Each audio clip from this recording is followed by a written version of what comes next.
Hey students, and welcome back to the end of our conversation about cellular respiration. So far, we have been talking about this picture right here, aerobic cellular respiration in the presence of oxygen. And so we'll just review the 3 stages of aerobic cellular respiration that by now you should know and love. In the first phase, glycolysis, this happens in the cytoplasm of the cell, and it produces 2 ATP. And that's going to be really important for our conversation today. These 2 ATP that are created during glycolysis. After glycolysis makes pyruvate, we send the pyruvate across into the mitochondria where it becomes acetyl coenzyme A and then eventually enters the citric acid cycle. All of these events continue creating more and more NADH and FADH2. It's important to note here, and I'd like you to write down if you haven't already, that all of the energy from glucose is stored as NADH and FADH2 by the time we get to the electron transport chain. So all of those high energy electrons, all of the electrons that are present in glucose get moved over into NADH and FADH2. Once it reaches the electron transport chain, that energy is given to the electron transport chain, which then uses it to first create a proton gradient and then second to generate ATP.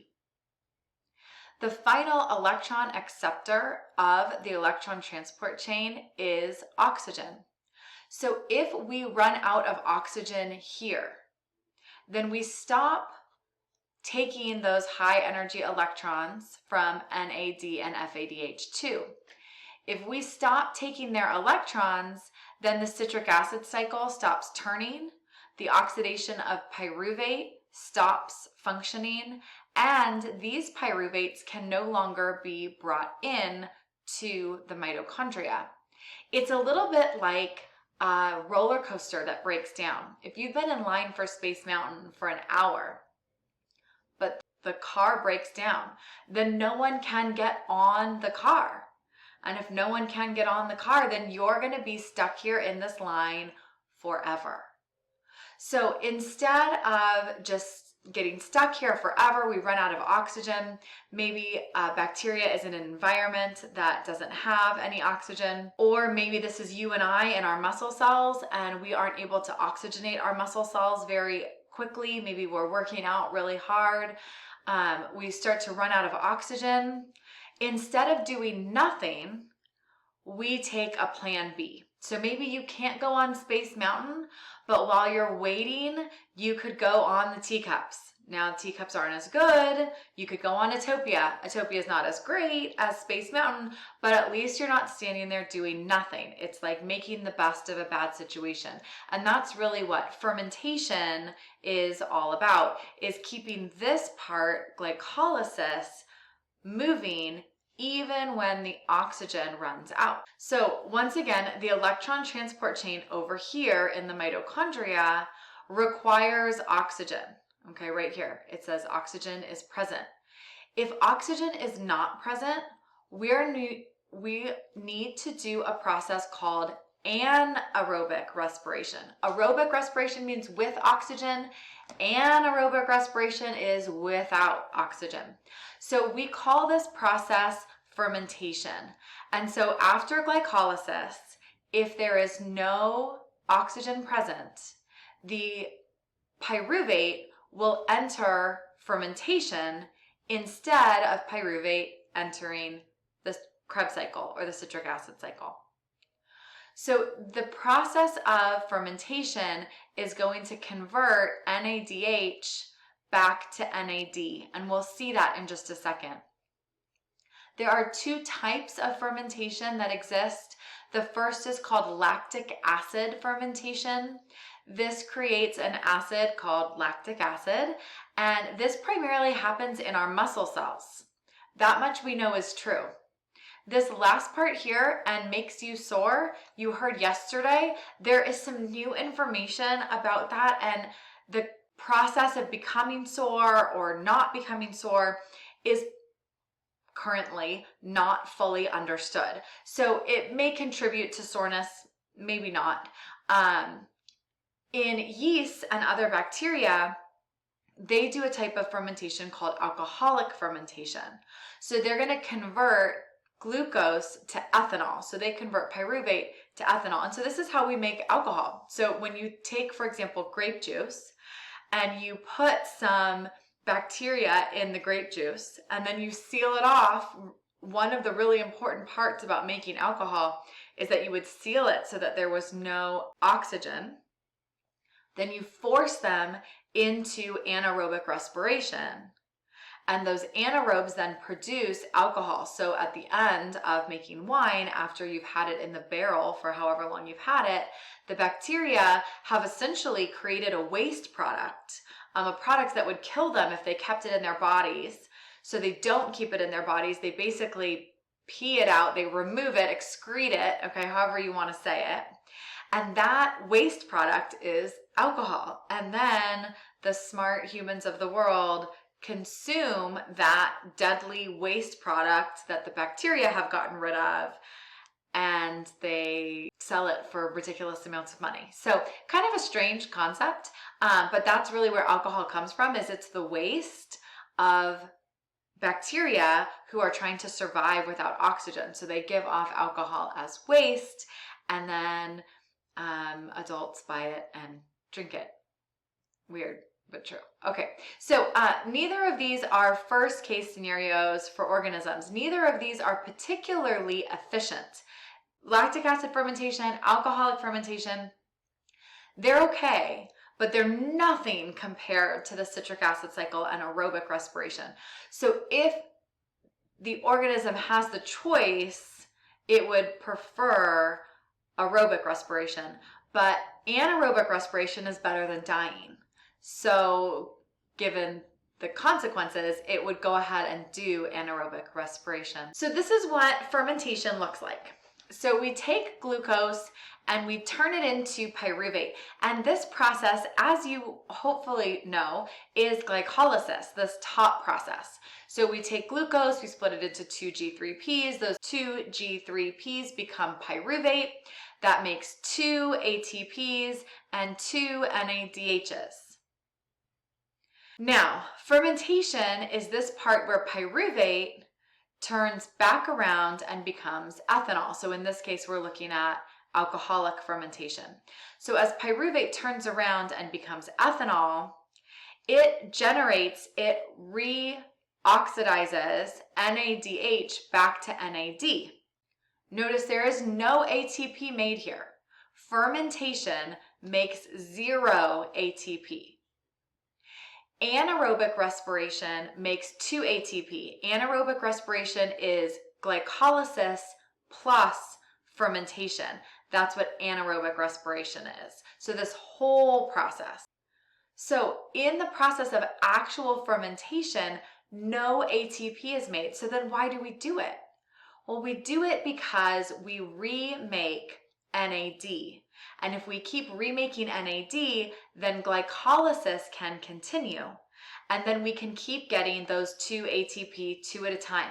It's a small amount of ATP, but it is definitely bigger than 0. So the cell will choose that if that's the option that it has. So this is a visual of the same thing. We're looking at fermentation. So we see glycolysis happening here as glucose becomes pyruvate. And then we get this indication here that there is no oxygen, so we cannot go into the mitochondria. The electron transport chain has been shut down. And so these 2 pyruvate molecules either go through lactic acid fermentation, where they create lactate or lactic acid, or they go through alcoholic fermentation, where they create ethanol. So here is a video of the process. ATP via the process of glycolysis. In many cells, if oxygen is not present, pyruvate is metabolized in a process called fermentation. By oxidizing the NADH produced in glycolysis, fermentation regenerates NAD+, which can take part in glycolysis once again to produce more ATP. The net energy gain in fermentation is 2 ATP molecules per molecule of glucose. Fermentation complements glycolysis and makes it possible for ATP to be continually produced in the absence of oxygen. There are 2 types of fermentation. Alcohol fermentation, which occurs in yeast, results in the production of ethanol and carbon dioxide. Lactic acid fermentation, which occurs in muscle, results in the production of lactate. So that's an overview of what fermentation includes, and hopefully that was helpful in clarifying some of the parts of fermentation. So fermentation allows for the colonization of otherwise unlivable areas. So some places don't have oxygen, like the lower half of your intestine. So your esophagus comes into your stomach here, and starting at the stomach, at the pyloric sphincter right here, we don't have any more oxygen in any of this area. If we happen to get some oxygen down into our stomach, we burp that back out if we happen to get gases in there. But after that, we don't want any oxygen. And so actually your small intestine, large intestine, and colon are really full of anaerobic bacteria. So there are a couple of types of anaerobic bacteria. Some are called obligate anaerobes. They're obligated to be anaerobic. That means they can only live in an environment with no oxygen. They die in the presence of oxygen. Others can live in either oxygen-free or oxygen-full environments. We call them facultative anaerobes. And so our muscle cells are facultative anaerobes. Our muscle cells can produce ATP without oxygen. Some bacteria can do that. From an evolutionary standpoint, being a facultative anaerobe is a huge benefit because it allows you to live in both oxygen-rich and oxygen-poor environments.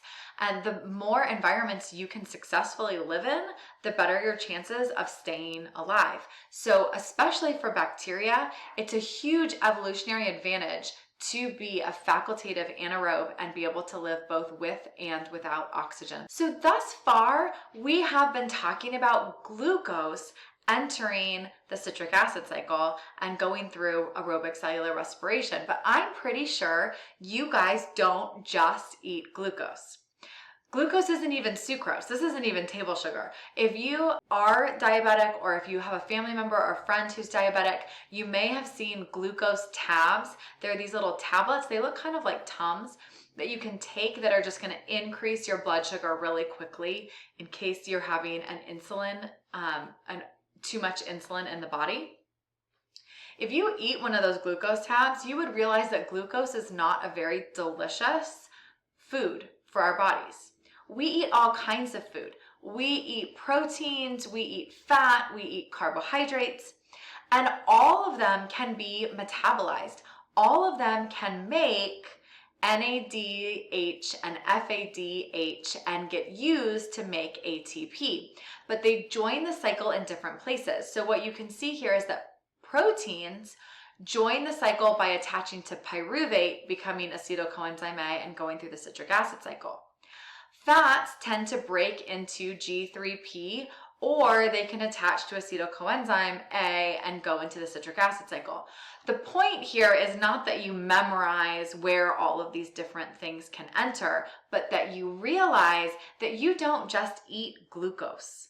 So glucose is a very efficient fuel for our body, but it is certainly not the only fuel that we use. Fats can yield almost twice as much ATP as glucose does, but our body tends to want to store them. So if you eat too much fat, then you tend to store that fat, not burn it. So there's trade-offs to all of this, and nutrition is a complicated but really interesting science, and you can spend some time looking at how your body breaks down and then builds up materials. Once the body has broken down the materials, it then has the opportunity to build them into the necessary machinery for your body. Anabolism is the term that refers to the process of building things back up. If you've ever heard of anabolic steroids, that's what you would take to try to get really ripped up, right? To get the really big muscles. It's not healthy for your body. public service announcement, but that is what some people take to try to build muscle faster. Because anabolism is the process of trying to build up.